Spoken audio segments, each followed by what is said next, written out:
Assalamualaikum warahmatullahi wabarakatuh. Innal hamdalillah nahmaduhu wa nasta'inuhu wa nastaghfiruh wa na'udzu billahi min syururi anfusina wa min sayyiati a'malina. May yahdihillahu fala mudhillalah wa may yudlil fala hadiyalah. Asyhadu an la ilaha illallah wa asyhadu anna Muhammadan abduhu wa rasuluh la nabiyya ba'da.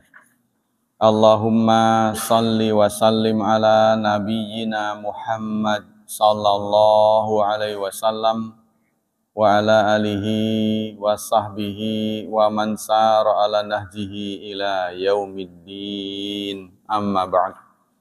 Ayo ikhwah, kita lanjutkan kajian tafsir. Kita sekarang akan mengkaji surat 6 Al-An'am ayat 47. A'udzu billahi minasy syaithanir rajim. Bismillahirrahmanirrahim.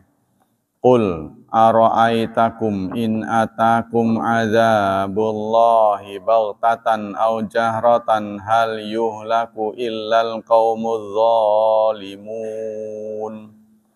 Qul, katakan, ara'aitakum, ini sudah dijelaskan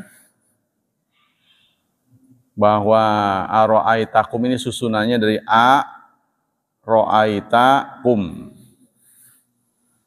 Katakan, mana asalnya, apakah kamu melihat kalian, gitu kan, asal mulanya. Tapi maksudnya ini ditujukan pada orang banyak. Terangkan kepadaku. Akhbiruni, beritahukan kepadaku. In atakum adzabullah, jika datang kepada kalian azab Allah, baghtatan secara dadakan, au jahratan atau terang-terangan, hal yuhlaku, tidak dibinasakan, illal qaumudz zalimun, kecuali kaum yang zalim. In atakum azabullah, artinya azab di sini uqubatullah, ya, sanksi dari Allah. Baghtatan, secara mendadak, kama lau atatkum wa antum niyamun. Contohnya, azab datang, kalian sedang tidur. Nah, itu. Kita tidak cukup siap, ya kan? Au jahratan, atau secara nyata, kama lau atatkum wa antum aiqadz. Sebagaimana datang azab, kalian sedang sadar. Itu yang disebut dengan jahrah. Jadi baghtatan secara tidak sadar, lagi tidak sadar, jahratan sadar. Wa hadza kaqouli ta'ala, ini seperti yang Allah sampaikan. Jadi beliau berpendapat begini, ya. Jadi jahrah itu baghtah lawan dari jahrah. Jahrah itu terang-terangan, baghtan berarti tidak terang-terangan. Ya, kita sedang lalai, kita sedang terlelap. Kalau jahrah dalam keadaan sadar. Ini seperti yang Allah firmankan dalam surat 7 ayat 97 dan 98. Allah berfirman, afa amina ahlul qura ayyatiyahum ba'suna bayatau wa hum naimun. Apakah penduduk negeri aman bahwa datang kepada mereka siksa kami di malam hari sementara mereka sedang tidur? Awa amina ahlul qura ayyatiyahum ba'suna duhaw wa hum yal'abun. Apakah penduduk negeri aman datang kepada mereka siksa kami di waktu duha sementara mereka sedang bermain-main? Nah, jadi duha dan bayatan. Duha terang-terangan. Terang, kan, dalam kondisi terang. Hal yuhlaku illal qaumudz zalimun. Hal maknanya Hal kan biasanya maknanya apakah. Ya, tapi hal yang disambung dengan illa itu maknanya tidak. Nafi jadinya. Padahal tadinya maknanya hal, apakah. Tapi karena ada kata illa berarti artinya tidak. Tidak dibinasakan kecuali kaum yang zalim. Bimakna nafi wal istifham. Bimana nafi wal istifham idza kana bimakna nafi sara asyadda minan nafyil mujarrad. Istifham, kata tanya, jika artinya tidak, itu lebih keras maknanya, lebih kuat daripada sekadar tidak. Gitu ya, sekedar nafi. Kenapa Allah tidak menggunakan kata ma yuhlaku ilal qaumuz zalimun, tapi menggunakan kata tanya? Adakah pembinasaan? Ya, apakah ada pembinasaan kecuali kepada orang zalim? Li'anna yatadaman nafya wa tahaddi. Karena ayat ini mengandung arti tidak, nafi, dan tahaddi, tantangan. Coba cari, apakah ada kaum yang dibinasakan karena nggak berdosa, nggak salah, orangnya baik, lalu dihancurkan oleh Allah? Tidak akan pernah ada. Nah, semua itu karena kezaliman. Ka'anal mutakallim yaqul, asbit li hadza syai'. Nah, artinya menurut Syekh Utsaimin, seakan-akan Allah bertanya pada kita.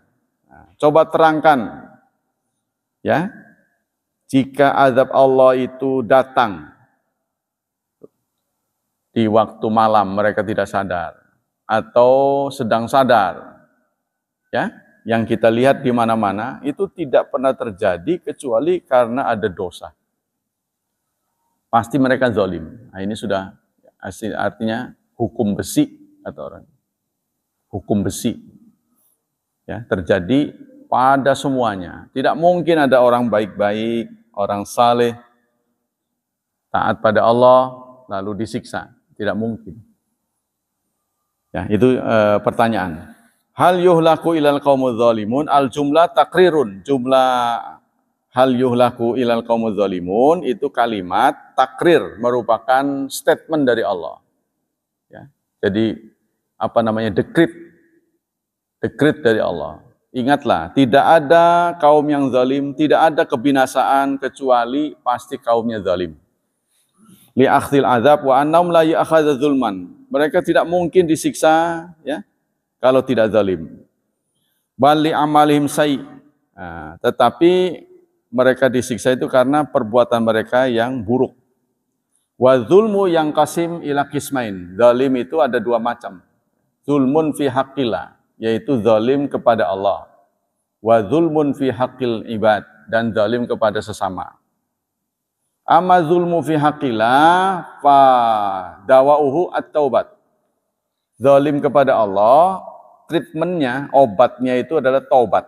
Mahma'azuma, meskipun besar, sebesar apapun gitu, dosa kepada Allah, cukup dengan taubat.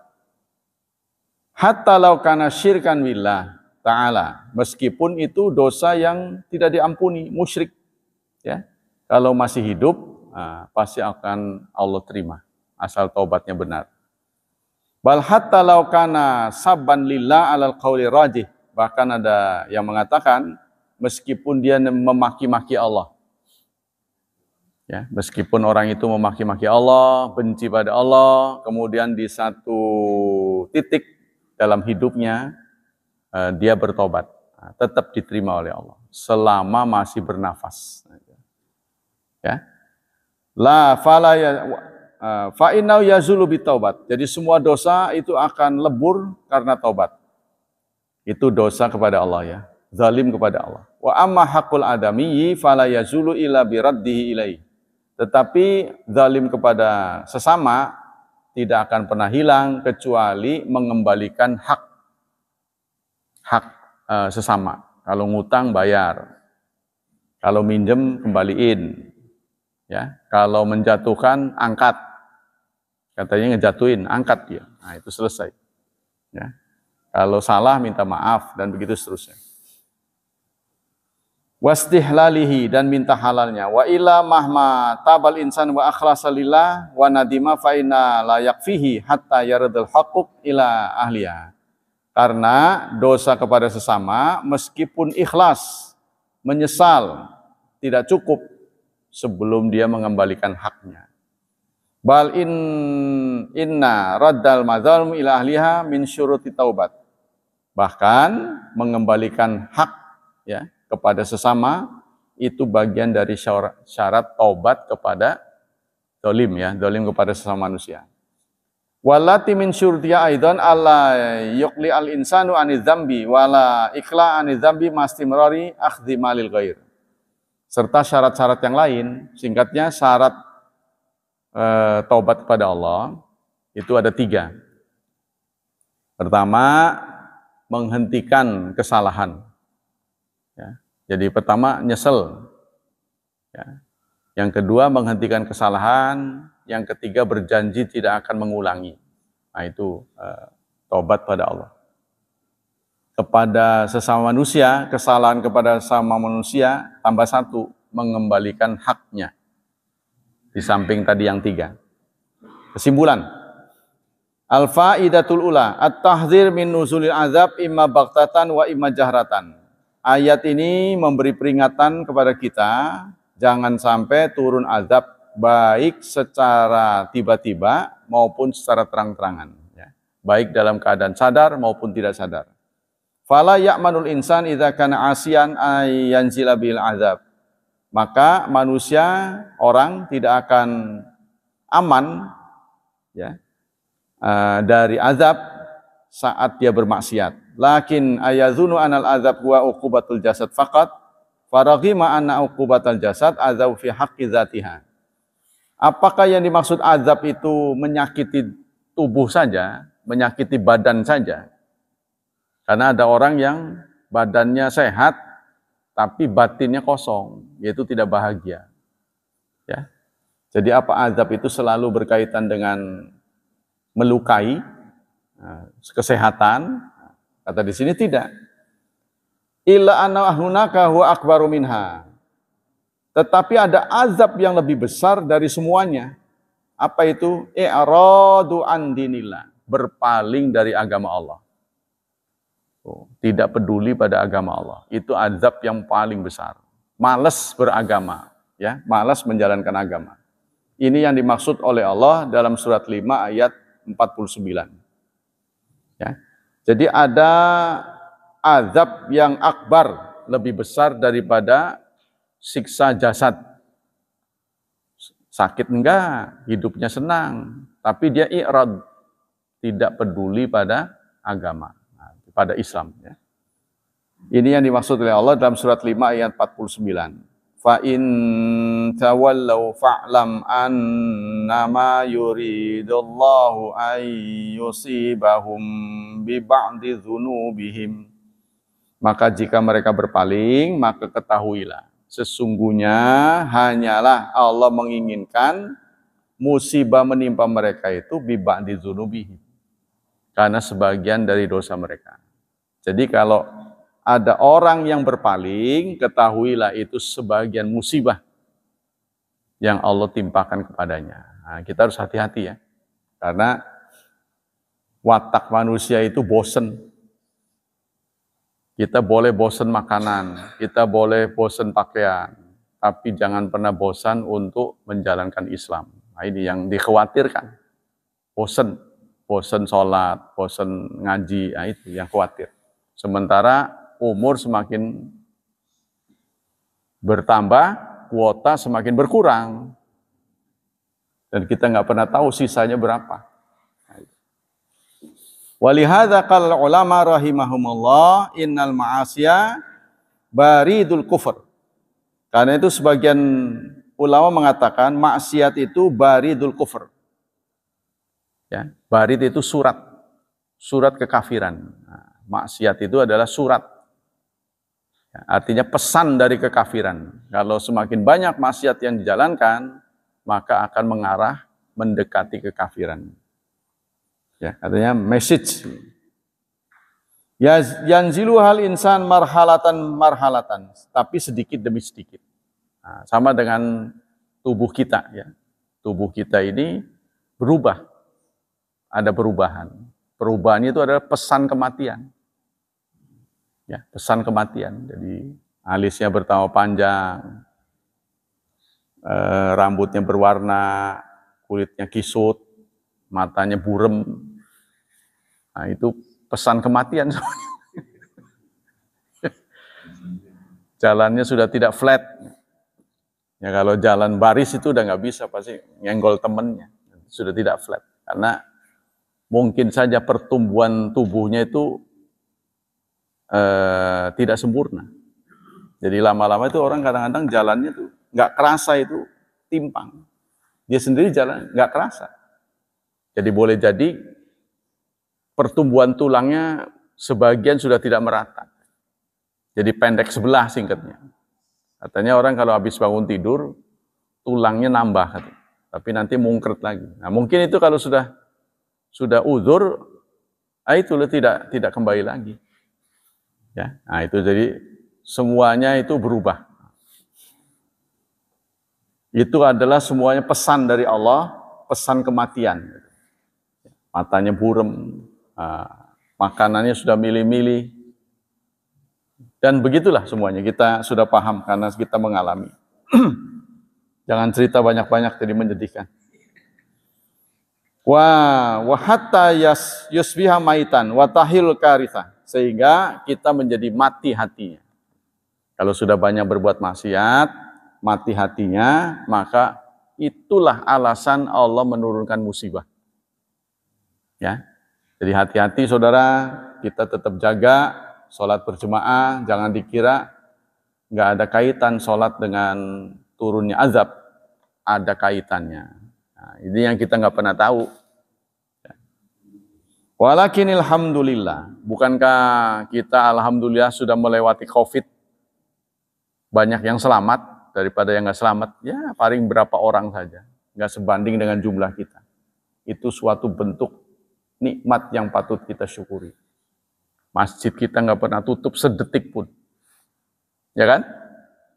Dan itu berjalan 3 tahun, saudara, bukan waktu yang sebentar. Banyak yang kolaps. Ada yang nggak Jumatan. Tapi anehnya ngantri vaksin. Saat orang Jumatan dia ngantri. Kan sama aja nggak boleh banyak-banyak. Kalau dia bisa ngumpul, kenapa nggak Jumatan? Walaupun diperpendek contohnya. Nah, karena ini darurat, jadi yang wajib-wajib saja, ya, anunya apa tuh? Syarat-syarat Jumatnya, ya, baca suratul Asr aja cukup. Kita harus tausiah, memperjuangkan kebenaran, sudah selesai, dipercepat, bisa. Tapi ini kok ada orang nggak Jumatan, tapi dia vaksin, ngantri vaksin, berbondong-bondong. Nah sekarang ada lagi, ada lagi latah itu ya, disebut lato. Nah saya ingatkan berkali-kali, sudah memakan korban ya, ada yang matanya kena, hati-hatilah. Menurut saya sih itu permainan yang mubazir gitu. Karena begitu-begitu aja, ke atas ke bawah, ke atas ke bawah, kurang kerjaan. Kalau diukur-ukur malah lebih baik catur sebenarnya. Catur saja oleh ulama diperselisihkan kebolehannya. Karena banyak menyita waktu. Ya namanya kita kelebihan waktu kan, kadang mau ngapain. Nah, jadi kurang kerjaan itu, tak tok.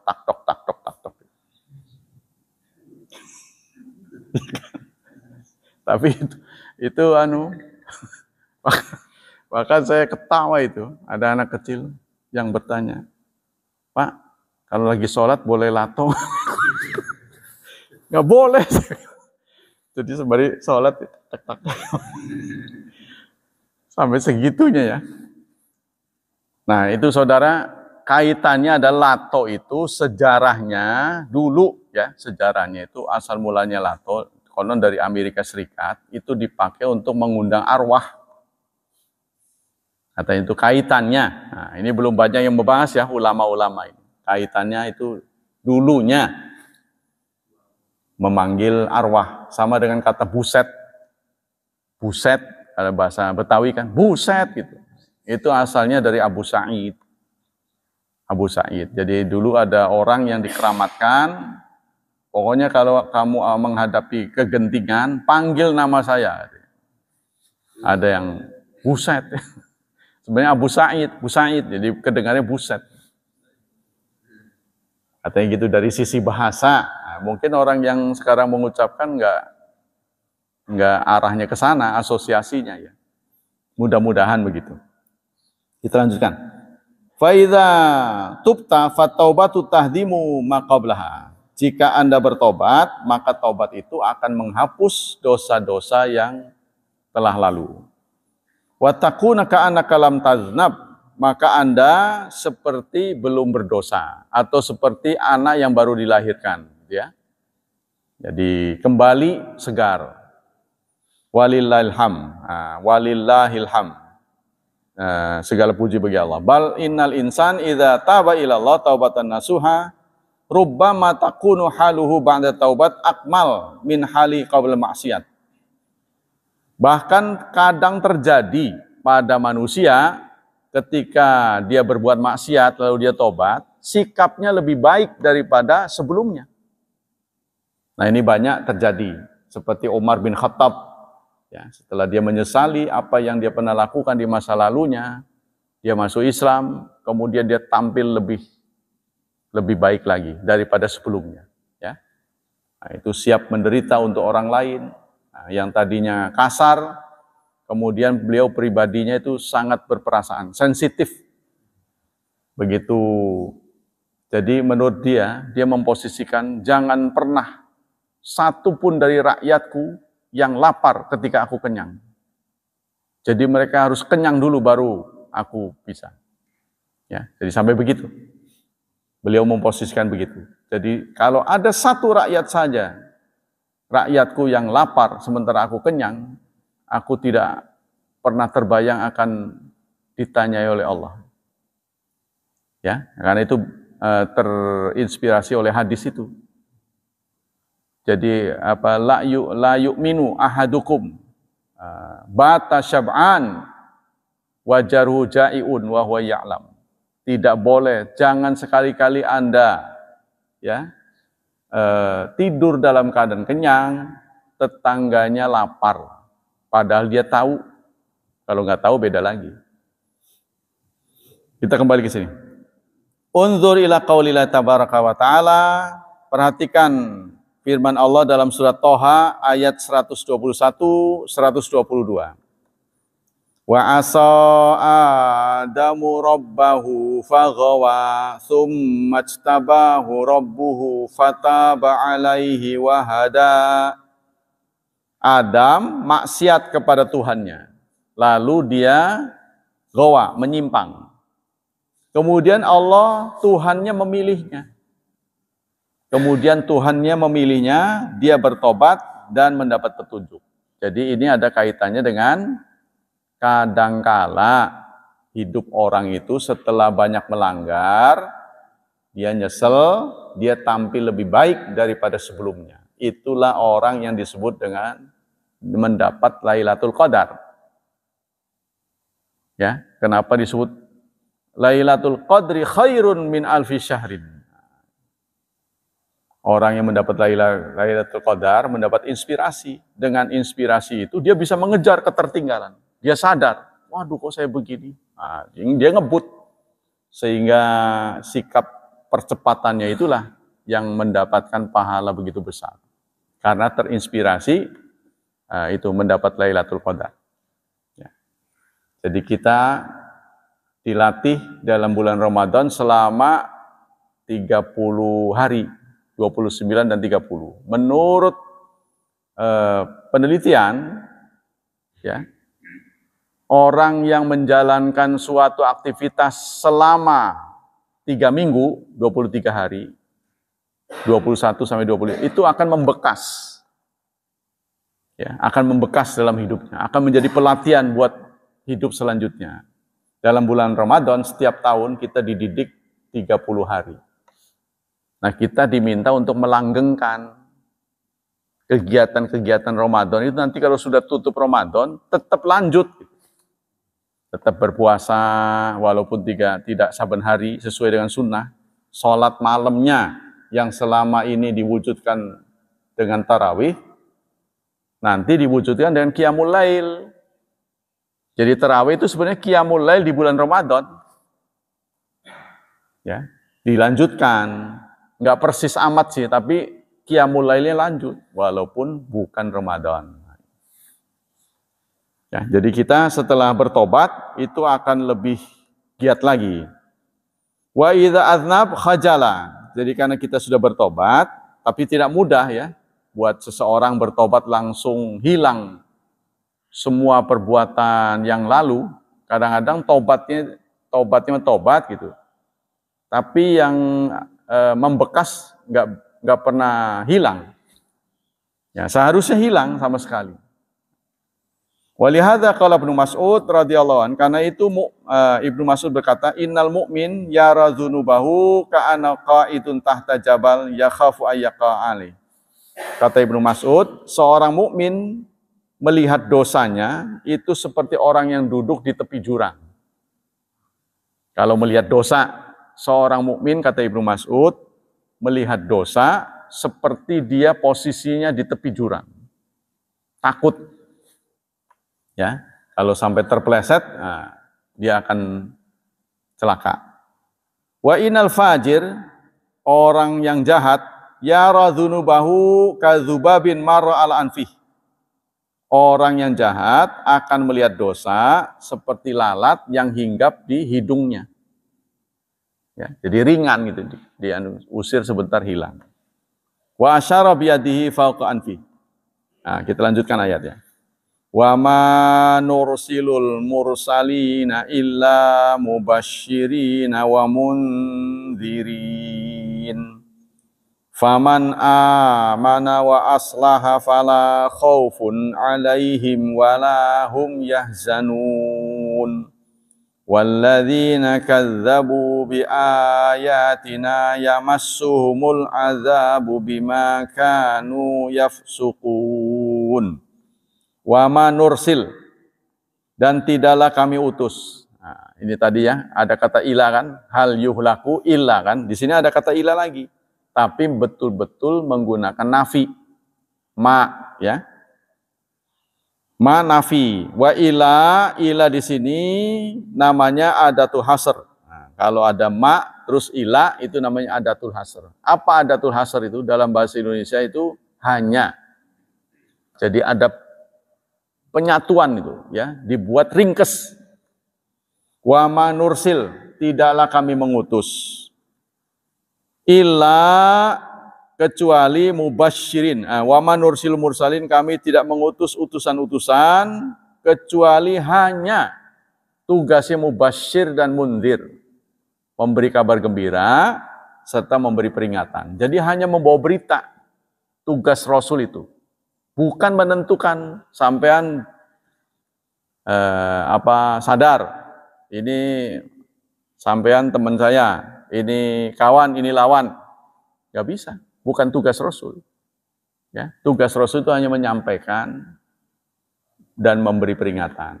Nah, setelah itu siapa yang kemudian tertarik, siapa yang mau ngikut, itu faktor hidayah, bukan dari Rasulullah. Faman amana, barang siapa yang beriman, wa aslaha, dan menjadi islah, orangnya namanya muslih, ya, pelaku amal saleh itu namanya muslih.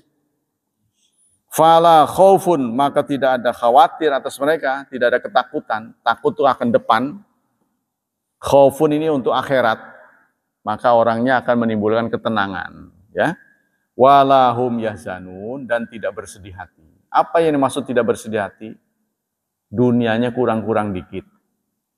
Maksudnya begitu. Akhiratnya insya Allah tidak khawatir.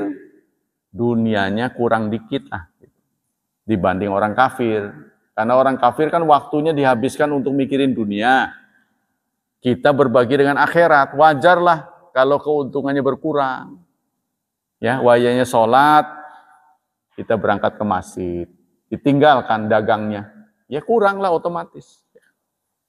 Nah ini wayahnya Jumat tutup, ya tidak membuka untuk perdagangan kan, otomatis keuntungan duniawinya kurang dibanding dengan orang kafir, tapi tidak sedih, tidak bersedih hati.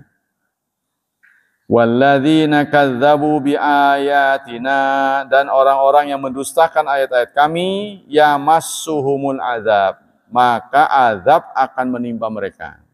Bima kanu yafsukun, karena apa-apa yang mereka lakukan, kefasikan yang mereka lakukan.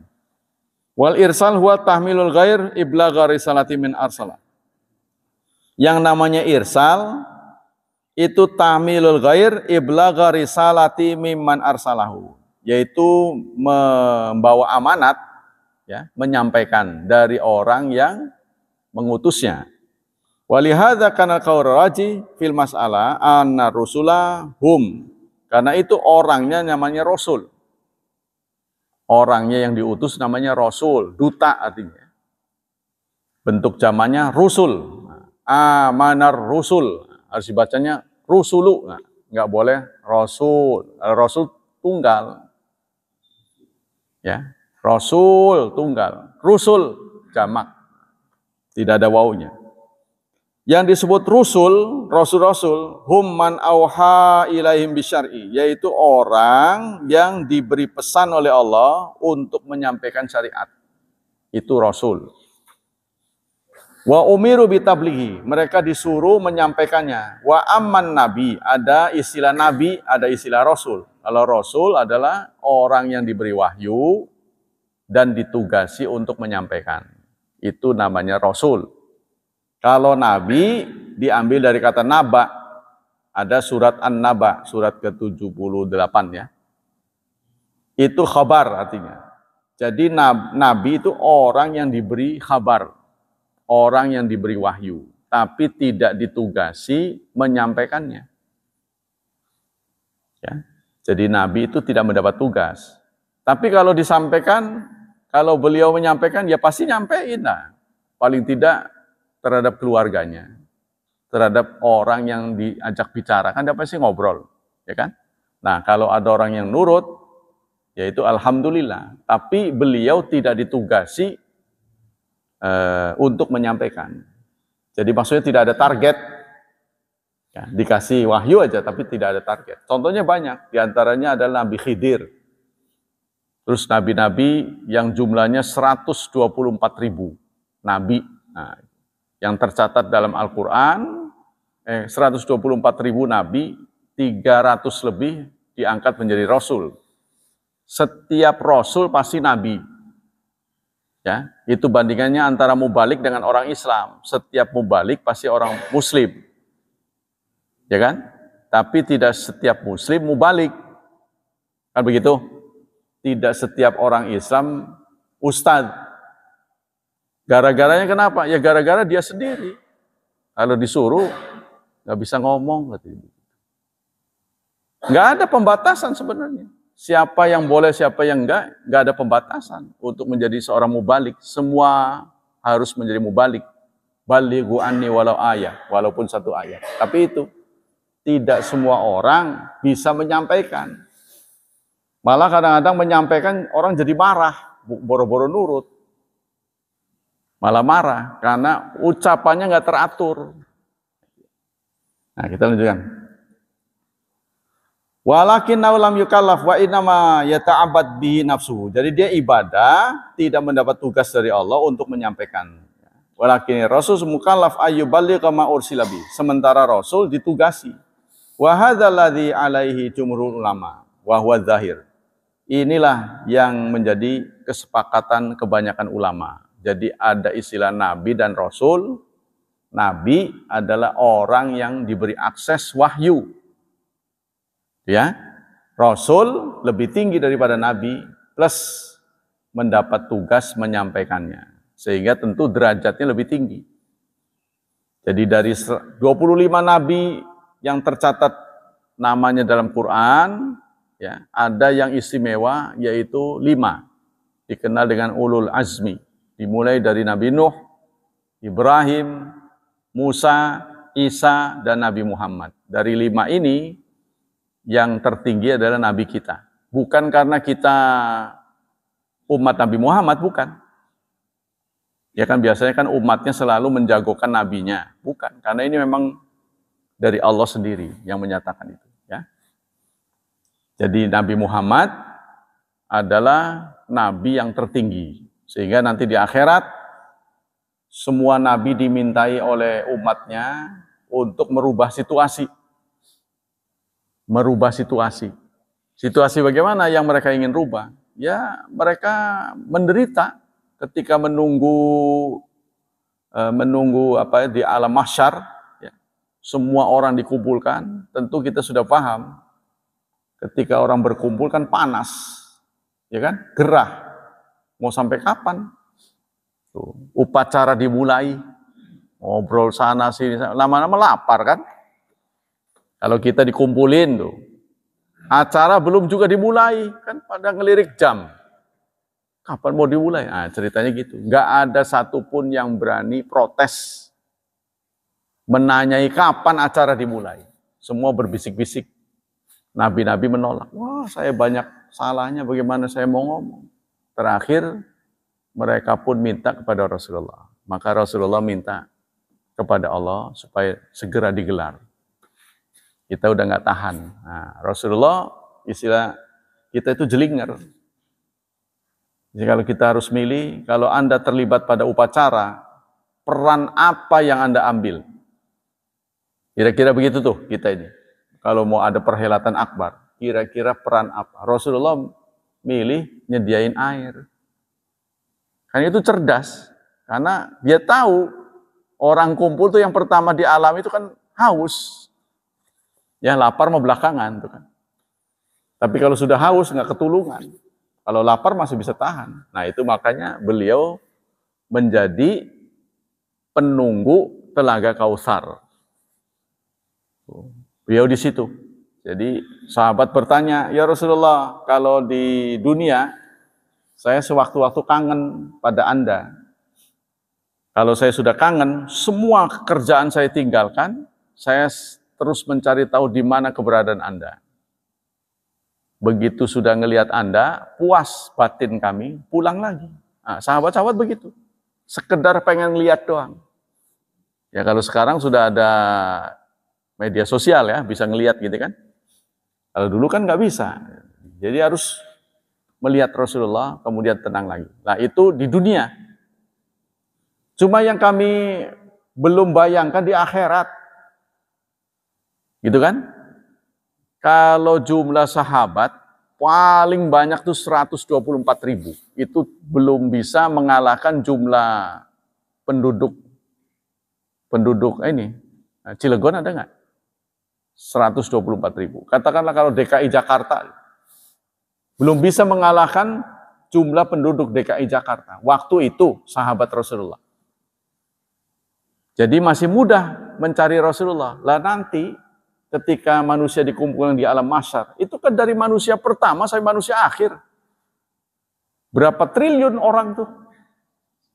Ya, gimana nyarinya? Nah, begitu kan? Nah, kalau mau nyari saya, kata Rasulullah, kamu cari tahu saja di mana Kautsar. Carinya di sana, telaga Kautsar. Saya ada di sana. Terus, bagaimana ya Rasulullah?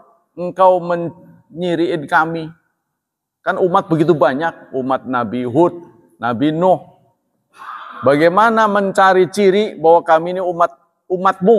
Takutnya nggak di aku doang itu kan. Ceritanya sahabat. Oh saya mencari ciri kalian itu karena tubuh kalian bersinar. Jadi anggota wudhu yang selama ini dibasuh. Itu nanti di akhirat akan bersinar. Berarti yang nggak suka sholat 5 watt. Ketap-ketip. Burem, ya kan? Karena jarang dibasuh kan. Nah, di sanalah aku cari siapa. Konon ada yang nyelonong, ya, untuk mengambil itu saking hausnya telaga Kautsar. Tapi dilarang. dilarang oleh malaikat. Kata Rasulullah, itu kan umatku, biarkanlah dia minum.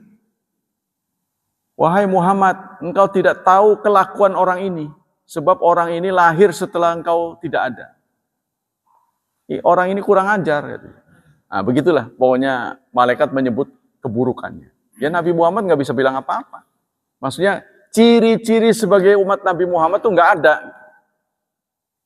Ya, kita khawatir juga ya. Nah, kita diaku apa enggak, ini kan Rasulullah sudah wafat.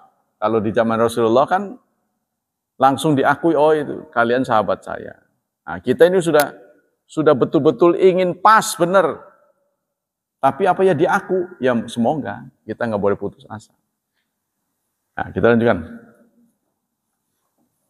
Qala qail, kaifa taquluna bisyara? Nah, tugas Rasul itu mubasyir dan mundir. Sama dengan ustadz-ustadz itu hanya menyampaikan saja berita baik dan berita buruk.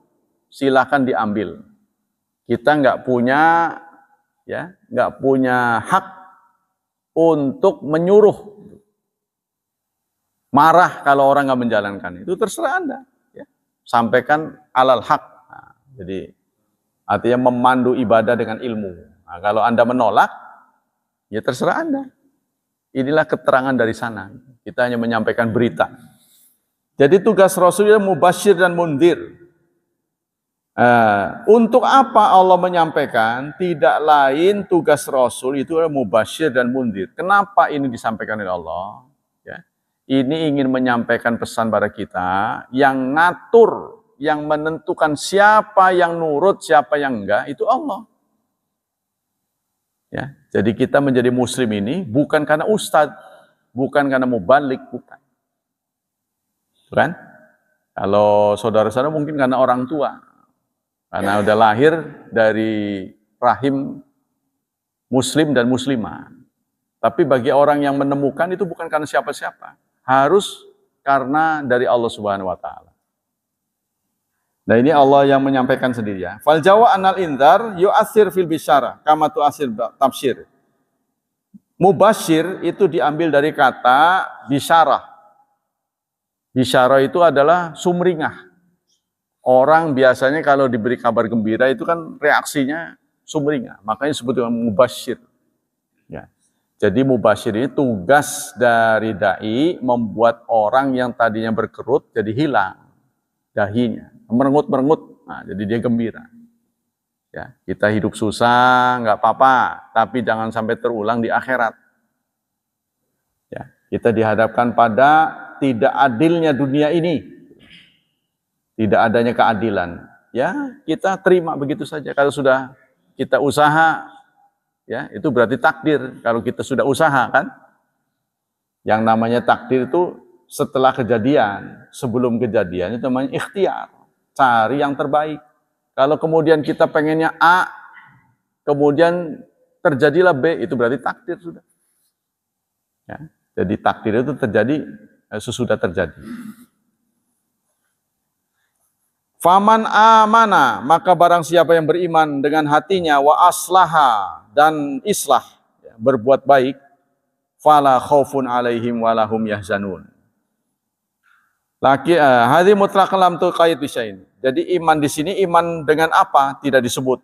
Illa anna nusul ukhra qayyadat kama fi qauli. Tetapi iman di sini ada batasannya, yaitu paling tidak 6 rukun iman. Tapi saudara tahu dalam Quran rukun iman yang runtut itu disebut cuma 5, bukan 6. Jadi yang runtut menyampaikan 6 itu hadis. Contoh ya, dalam surat Al-Baqarah 177. Walakinnal birra man amana billah. Tetapi kebaikan itu adalah beriman pada Allah, 1. Wal yaumil akhir, 2. Wal malaikati, malaikat, 3. Wal kitabi, 4. Wan nabiyyin, 5. Kemana yang 1? Iman kepada takdir. Ini disampaikan oleh Allah secara terpisah. Ya. Apapun yang menimpamu, maka itu seizin Allah, contohnya itu. Ya. Jadi tidak runtut. Tapi kalau dalam hadis disebutkan antu'mina, ketika ditanya Rasulullah oleh seseorang yang sebenarnya Jibril, apa itu iman? Ya, Rasulullah dites, beliau menjawab antu'mina billah, Anda beriman pada Allah, satu, wa malaikati, malaikat, wa kutubihi, kitabnya, wa rusulihi, rasul-rasulnya, wal yaumil akhir, hari akhir, 5. Yang keenam beliau sebut wal qadar khairihi wa syarri, dan qadar baik dan buruknya. Wa aslaha, serta berbuat islah, ai aslal amal wa islal amal la yatimu illa bi amrain. Suatu amal disebut saleh kalau memenuhi 2 syarat. Nah, syarat amal saleh itu 2. Satu, dijalankan dengan ikhlas, ya, dari lubuk hatinya, bukan disuruh orang, bukan berpura-pura. Nah, itu disebut amal saleh. Karena ada istilah 2, amal saleh, ya kan? Amal yang saleh. Jadi ini kan sifat. Amal disebut saleh jika terpenuhi 2 hal. 1, ikhlas. Yang kedua, mutaba'ah, meneladani Rasulullah sallallahu alaihi wasallam. Nah, untuk tahu mana yang dicontohkan Rasul, mana yang tidak, ini membutuhkan ilmu, ya, yang kita bisa peroleh lewat kajian, lewat baca buku, itu kan. Nah, dalam sebuah hadis Rasulullah menyatakan, hadis qudsi, ana aghna syuraka, aku adalah serikat yang paling kaya. Ya, kata Allah. Ani syirki, dari syirik. Nah, man amila amalan, barang siapa yang beramal, usyraku bihi ma'i ghairi, aku dimasukkan ke dalam serikatnya, taraktuhu wa syirkahu, maka aku akan tinggalkan. Jadi artinya Allah itu paling tidak mau diduakan. Barang siapa yang menduakan aku akan tinggalkan. Ya, ini. Jadi ini kata lain dari ikhlas. Dalam bahasa lain, kita disebut dengan mencari wajah Allah. Kan kita tahu kita tidak boleh membayangkan wajah, kan? Wajah Allah kayak apa gitu kan? Muka Allah, mencari muka Allah. Ini karena memberikan pendidikan pada kita sering melakukan suatu perbuatan mencari muka. Tuh, mencari muka yang dikenal dengan carmuk. Nah, Islam datang tidak menghentikan, tapi mengarahkan. Kan Islam datang itu tidak menyetop, ya. Contohnya ada birahi, itu sudah tertanam dalam diri kita punya nafsu. Islam datang tidak dihentikan nafsu, tapi disalurkan kepada pasangan yang halal. Nah, begitu juga kegiatan kita carmuk, ini karena sudah watak gitu, kata sudah wis ndene kono. Sudah wataknya begitu, suka cari muka. Manusia itu suka berbuat sesuatu, dia melihat siapa yang lihat. Nah, itu boleh-boleh saja, tapi hendaklah mencari muka Allah. Pengen dilihat oleh Allah. Karena manusia itu nggak seperti mesin. Mesin otomatis kan, ada orang, nggak ada orang, tetap aja dia jalan, kan? Ya kan? Namanya itu crazy wheel. Katanya. Di satu mesin crusher itu ada disebut dengan roda gila. Yang punya itu pernah ngomong, Ustadz, ini namanya roda gila. Saya kira dia menyebut roda gila itu sembarang ngomong. Begitu saya lihat di literatur, iya roda gila. Crazy wheel itu. Crazy dia, karena nggak ada remnya. Jadi dia apa masuk batu, apa masuk orang, tetap aja digiles sama dia. Jadi nggak ada perasaan. Inilah bedanya mesin dengan manusia, nggak ada perasaan. Ya, tapi kalau kita kan ada rasa, kan? Ada perasaan. Inilah bedanya manusia dengan robot. Ya. Nah, maka itu satu harus ikhlas, yang kedua harus mencontoh Rasulullah. Nah, kemudian itu yang disebut dengan amal saleh. Nah, tapi perbuatan kita ini ada yang vertikal, langsung kepada Allah, ada yang kepada sesama. Yang vertikal ini ditandai harus pas 6 perkara. pas dalam 6 perkara perbuatan kita. 1, pas waktunya, pas tempatnya, pas bilangannya, pas caranya, pas jenisnya. Terus apa lagi? Di sini kalau di sini istilahnya sebabnya, 6. Pas sebabnya. Jadi ada 6. Pas sebabnya, pas jenisnya, pas qadarnya, qadar itu bilangannya, pas caranya, pas waktunya, pas tempatnya. Contohnya, sholat zuhur ditentukan setelah matahari tergelincir. Itu kan mengenai waktu. Ya, kalau kita pikir, waduh tanggung amat ya, jam 10 mau keluar, ya sholat zuhur dulu lah jam 10, nggak boleh. Karena urusan ritual itu harus pas. Kalau urusan ritual yang berkaitan dengan tempat, contohnya haji, harus ke sana. Ya, walaupun pemerintah membangun Ka'bah di Monas contohnya. Mulai 2023 semua diimbau supaya hajinya ke Jakarta atau ke Nusantara, ya itu apa di Kalimantan, itu kan di tempat haji yang lebih mewah, tidak sah. Tapi alhamdulillah saudara, untuk tahun 2003 ini, 2023, pemerintah Saudi sudah mengumumkan kuota tidak dibatasi, bebas umur. Alhamdulillah kan, sudah bebas umur, tidak dibatasin, sesuai dengan kuota umum. Ya artinya tidak didiskon-diskon kayak kemarin. Sudah biasa, plus tidak ada pembatasan umur. Mungkin di Indonesia akan didahulukan yang sudah berumur. Kan dari sananya nggak ada batasan. Mungkin kita akan didahulukan yang berumur. Sebab kemungkinan duluannya mereka. Kemungkinannya, tapi belum tentu kan. Nah kita lanjutkan. Jadi harus pas sebabnya. Contohnya gerhana. Ya, sebabnya itu karena terjadi itu gerhana. Kalau tidak ada gerhana, maka tidak perlu. Ya. Yang kedua tadi jumlahnya. Contohnya ditentukan apabila setelah sholat membaca subhanallah 33 kali dan seterusnya. Kalau sudah ditunjuk angkanya 33, harus pas 33. Ustadz Somad mengatakan, kata siapa? Semua amal itu harus ditentukan. Nah kalau kita mau bertasbih 1.000.000, itu kalau tidak ditentukan nggak apa-apa.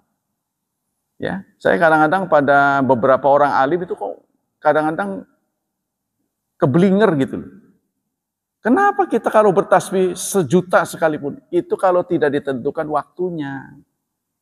Nah kalau kita semuanya bebas, pas lagi libur contohnya, udah sholat subuh 4 rakaat lah. Kenapa sih harus 2? Kita nanti bisa begitu nanti, berkreasi.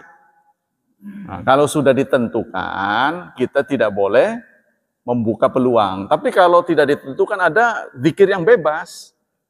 Baca Quran, silakan bebas kapan saja. Tapi jangan di tempat tertentu yang menjatuhkan harga kehormatan Quran, yaitu di WC. Nggak boleh, itu kan?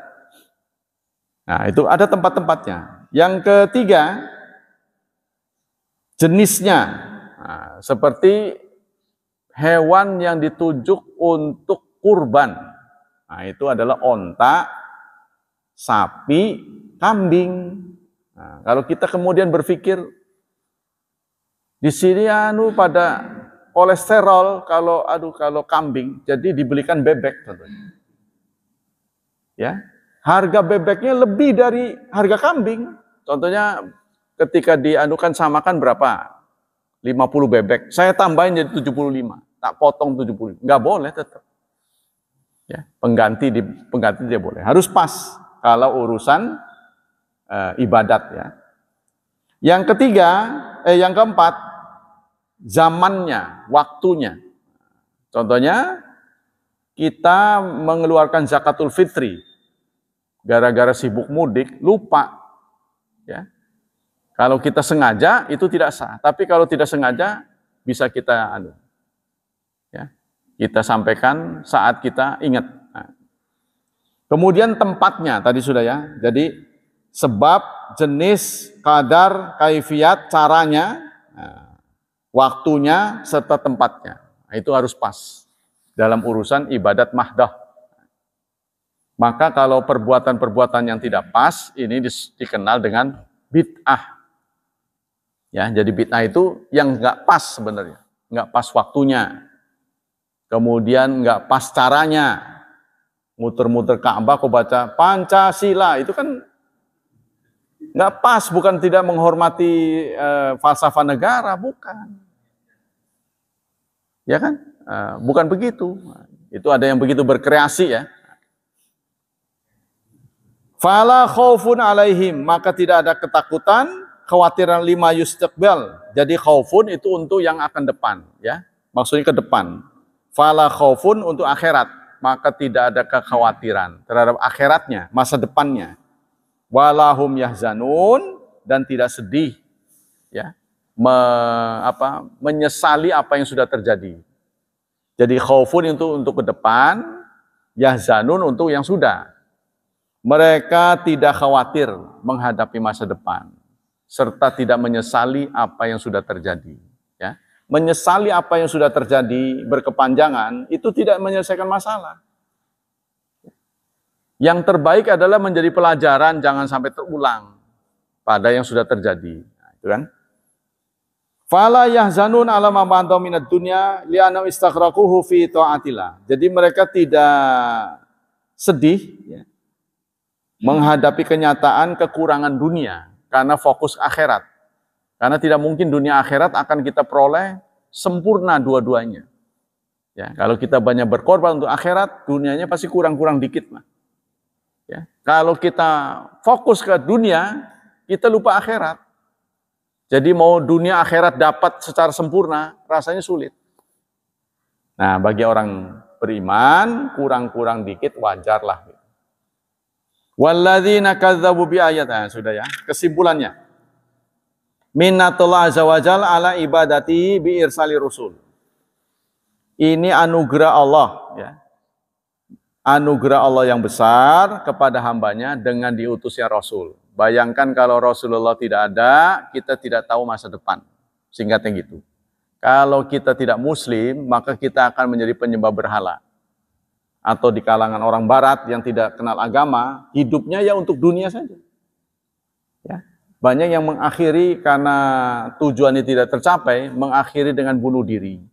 Ini banyak terjadi di Jepang. Ketika mereka beragama, mereka apa ya istilahnya? Frontal, ekstrim. Sampai menganggap akan dekat kiamat, jadi mereka harus bunuh diri. Nah, pernah terjadi di Jepang tuh ya. Terowongan itu diracun, disebarkan gas ya. Berapa orang menjadi korban itu. Itu ada sekte agama di Jepang. Baru-baru ini ada satu keluarga mati di Kalideres di Jakarta. Ini juga lagi diselidiki karena dia punya sekte yang beranggapan cara tobat itu dengan bunuh diri massal. Nah, ini apa cabang dari situ, apa ada kaitannya? Wallahu a'lam. Inilah orang-orang kalau beragama tidak sesuai dengan dalil. Celakanya begitu, saudara. Jadi kenapa manhaj salafus saleh itu bertahan pada dalil? Supaya memisahkan mana kreativitas kita dengan yang dulu. Salafus saleh ini kan yang antik istilahnya, ya, yang ori gitu. Gitu maksudnya. Walaupun kita tentu tidak bisa sama persis. Tapi kita berusaha. Ya, yang original. Yang ori, yang genuine. Nah, kalau kita mau milih spare part kan yang genuine, yang ori. Perkara nanti ada lain-lain ya, silakan itu. Karena kita tidak mungkin bisa persis ya.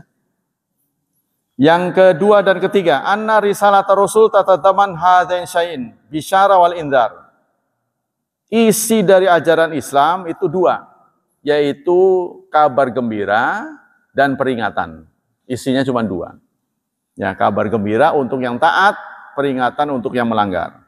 Faman takun bisyarah waliman takun indar, takun bisyarah liman ata'a wa taba rasul. Bisyara artinya kabar gembira untuk mereka yang taat pada Allah dan Rasul. Nah, wallahu a'lam bishawab. Masih ada waktu ya, beberapa menit. Kita sampaikan fatwa Syekh Utsaimin. Bismillahirrahmanirrahim. Hal tu'ta zakat ilal binti awil walad awil akh wa idza kanatil bintu muzazzawidan min syakhsin fakirin faliman tu'ta zakat. Ada pertanyaan begini, bolehkah zakat disampaikan kepada anak? Zakat kepada anak boleh nggak? Atau terjadi anaknya sudah berkeluarga, ya, anaknya sudah berkeluarga, terus miskin. Kita kan orang tua nih, anak kita sudah berkeluarga, kita dapati anak kita miskin. Boleh enggak zakat kita pos ke situ? Nah, ini yang ditanyakan. Wadil awsaf, zakat, ya, menurut beliau, ini adalah kewajiban yang terikat, ya. Jadi karena ini termasuk ritual, terikat. Jadi harus memenuhi nisab serta haul. Serta orang yang diberi sudah ditentukan, yaitu 8 jenis yang ada dalam surat 9 ayat 60. Ya, Allah berfirman, innamas sadaqatu lil fuqara, sesungguhnya zakat itu untuk fakir, wal masakin, wal amilin, ya singkatnya ada 8. Nah, menurut beliau, kalau anak kita memenuhi syarat sebagai orang yang disebut dalam surat 9 ayat 60, boleh. Tapi jangan double kewajiban. Contohnya begini, anak kita wajib kita nafkahi. Kan gitu kan? Ini kan kewajiban kita. Dengan kita memberi zakat, berarti nafkah kita tertutup. Kan begitu. Seharusnya kita yang memberi nafkah. Kan? Ini anak yang masih dalam kita ya. Masih diasuh oleh kita. Tapi kalau anak yang sudah keluarga kan tetap anak gitu mah, walaupun sudah berkeluarga kan. Nah, bagaimana dengan anak yang sudah berkeluarga? Kebetulan dia jatuh miskin. Nah, selama ini setelah dia berkeluarga menjadi tanggungan kita bukan. Ini yang menurut Syekh Utsaimin. Kalau tidak menjadi tanggungan kita berarti boleh. Sama dengan begini. Meskipun keluarga inti itu menjadi tanggungan nafkahnya oleh kita, suatu saat karena suatu hal, dia berhutang. Maka orang tuanya boleh mempos zakatnya kepada dia.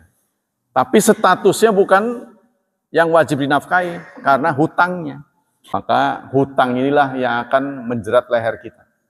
Ya, walaupun pemerintah ini sudah diingatkan oleh bagian peneliti keuangan ya, sudah gawat karena hutang kita ini katanya sudah cukup banyak lah, bisa dijual ntar. Kalau kepepet bisa dijual, masih ketutup singkat. Jadi pemerintah ini masih yakin membuka utang itu karena barang-barangnya masih banyak.